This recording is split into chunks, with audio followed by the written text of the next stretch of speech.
And you can see there, you know what, your burners, your tokers, those are not the only guys that can get high off marijuana these days. The legalized marijuana industry is growing, believe it or not. It's kind of happening underground almost, but it really is happening. Investors now, you have an opportunity to get in on marijuana. You hope it doesn't go up in smoke, right? No, I'm making them up in smoke, making a lot of jokes here. Quentin Fottrell, how are you today? I'm good. Can you get have a high huge in puns? story. Can you get high in puns? I don't know. We can certainly push it over the line there.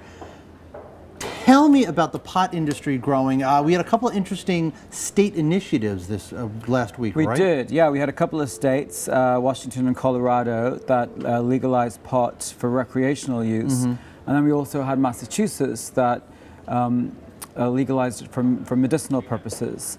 So that means that at the moment there are 18 U.S. states plus the DC, right, with a legalized pot for medicinal use. It's still not legal at a federal level. Right. So there's sort of a gray area. Yeah. And I think the fact that those two ballot initiatives about the recreational use of marijuana really took a lot of people, not by storm, but it caught people's attention. This is because, you know, it always had to be with the condition that it was for medical uses. Right. Now that it's for recreational uses, it seemed very European to me. European. Yeah. In some ways, it signals a kind of sea change, right? Absolutely, I think it does. I think it suggests that there is some kind of, I mean, you keep hearing and watching the news, some kind of tectonic shift going on in America in terms of social policy and how young people and whatnot. So I think this is probably part of that. And you know, if there are 18 states at the moment, in 5 years' time, there might be another 18. Right. And hey, look, government needs something to tax, right? But let's talk about investing right now. It's interesting, your article on Market Watch, you point out that there are a number of companies that investors can actually tap into. Right, there are all sorts, and you know, Mark Twain reportedly said that, you know, the smart money in the gold rush was spent on picks and shovels. Right.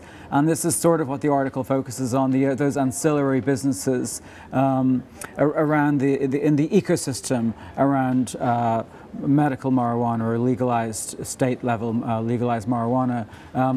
There are companies like that make these dispensing units for drugs, where you can go as a patient and put your fingerprint in, and then you can get your drugs dispensed. And they say they could be some of the names there. We pulled up a little chart for you. Right. So that's pill, cannabis science. Right. So the one I'm talking about is MedBox. Yeah. They say it could also be used in prisons or in 24-hour drugstores as well. These specialized medical dispensaries. And you have Steep Hill that you just saw there, which they specialize in quality control of different marijuana products. There's also medical marijuana. They have lots of different ways to ingest it. If you don't like to smoke it, some people think it's more socially acceptable to, you could have it like through ice cream. Put it in a brownie. Brownie, well really, chocolate truffles, ice cream, soda pop.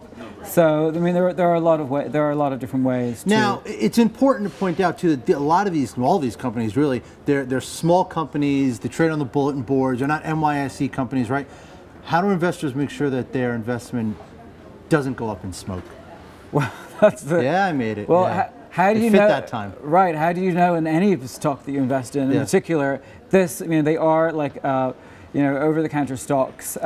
So it's clearly a high-risk business. You know, I mean, you don't know. High. Did I say I said high? High. Oh, damn it. I gotcha. You're right, but I mean, the fact is this is still an industry in its infancy in terms of being a legal industry. So right. I mean, there are about 3,000 dispensaries out there for medical marijuana in those states that allow it. And all the time, some are being shut down and some are closing down because they fear there's like the federal arm over their shoulder.